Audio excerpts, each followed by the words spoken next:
My name's Maria Takalanda and I'm a member of a poetry research group here at Deakin University.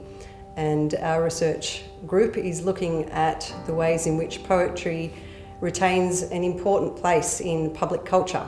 And I'm here today with two other members of that poetry research group, David McCooey and Cassandra Atherton. And one of the things I'm interested in is the way in which poetry operates in what you, I suppose, call extra poetic contexts. So poetry working in places where you wouldn't expect it necessarily. And one of the things I've written about recently is the relationship between poetry and terrorism, which might seem like a very unexpected connection, but there have been a number of examples in recent times where those two things come together. Recently there was an anthology of poetry published by inmates of Guantanamo Bay, no less. There was a case in the UK concerning a blogger who called herself the Lyrical Terrorist, and she ended up being the first woman in the UK to be charged under anti-terrorism law there. And also, in particular, an interesting example of poetry appearing in this kind of extra poetic context is Timothy McVeigh, the Oklahoma City bomber, who at his execution made no verbal statement, but for his he presented a written statement which basically was quoting a 19th century poem by W.E. Henley called Invictus. And that use of that poem in that way I think is very interesting because it raises questions about what is poetry, how do various uses of poetry change our ideas about poetry and so forth. Yeah, and that feeds a little bit into what I'm doing as well. I've started looking at some American poets. Adrienne Rich talks a lot about the terrorism in the US. She talks a lot about waterboarding and torture that's going on and comments on it in her poetry. So reading her poetry is really interesting sort of through that facet. I'm also interested in the poet as a public intellectual, so not just the poet in the world, but the poet commenting on the world. And I did a series of interviews. Probably the most interesting one for me in regards to the poetry and research group was Dana Gioia, who is a poet and a critic, but also the former chairman for the National Endowment for the Arts. And he talks about how poetry can make changes in the world, and he was responsible, for example, for something like the Big Read, which got students actively involved in reading classics and reading books to enrich their sort of lives. But poetry can be political, and I think it's bound up with lots of ideas of the political.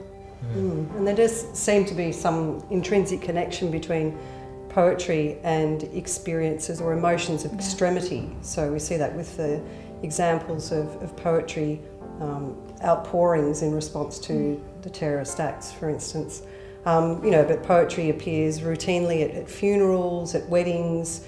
It's something that we seem to turn to automatically, unconsciously, in order to express these extreme experiences of loss or of love. Yeah. And a good example of that, actually, talking of outpourings after terrorist experiences, is just after 9/11. There was this massive, popular and, heartfelt. Yes, outpouring of poetry by ordinary people posting poems on lampposts and having poetry readings, and suddenly W.H. Auden's poem September 1939 became this kind of public statement and was being used, it was being read over the radio and at poetry readings and so forth. So poetry can have very much, I think, a surprising public presence at times of crisis. Yeah. And in fact, in terms of that example of the Big Read too, another interesting project in the US was Robert Pinsky organising something called the Favourite Poem Project, in which ordinary people would read their favourite poems to camera, and they produced this massive database of people reading their favourite poems. So there clearly has been a concerted effort in the US at least to see poetry continue as this kind of public discourse. Language of the people. Yeah.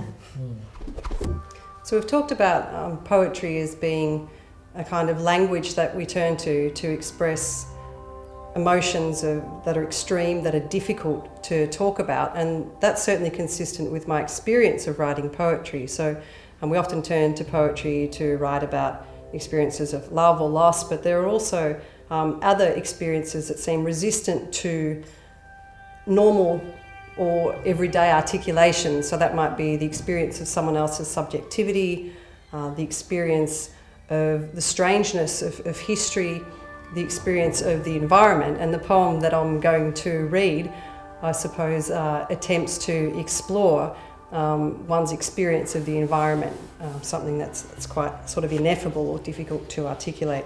And it's called Geography Lessons.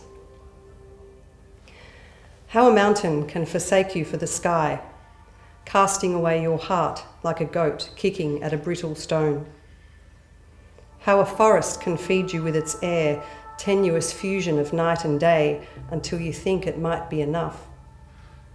How a river can feel small and dangerous, calling you by your secret name, the one only your mirror knows.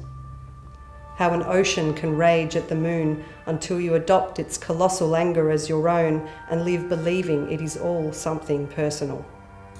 I'm interested in the sort of contemporary intellectual concerns in poetry, and so the poem that I'm going to read is by Adrienne Rich, who I mentioned before. She's a well-known poet and she's a well-known public intellectual in my opinion. She actually in 1997 refused the National Medal of the Arts because she felt that the administration was too cynical and she didn't agree with a lot of their politics. The poem that I'm going to read is about the US denials of torture, I suppose, so even though it was written in 2007, it's still really relevant today. And it's called Tonight No Poetry Will Serve. Saw you walking barefoot, taking a long look at the new moon's eyelid. Later, spread, sleep-fallen, naked in your hair. Asleep, but not oblivious of the unslept, unsleeping elsewhere. Tonight, I think, no poetry will serve. Syntax of rendition, verb pilots the plane, adverb modifies action. Verb force feeds noun, submerges the subject, noun is choking. Verb, disgraced, goes on doing. Now diagram the sentence. I'm going to be reading a couple of stanzas from a 19th century poem called Invictus by W.E. Henley. Invictus had a kind of interesting afterlife, I suppose. It was the favourite poem of Nelson Mandela when he was imprisoned by the South African government.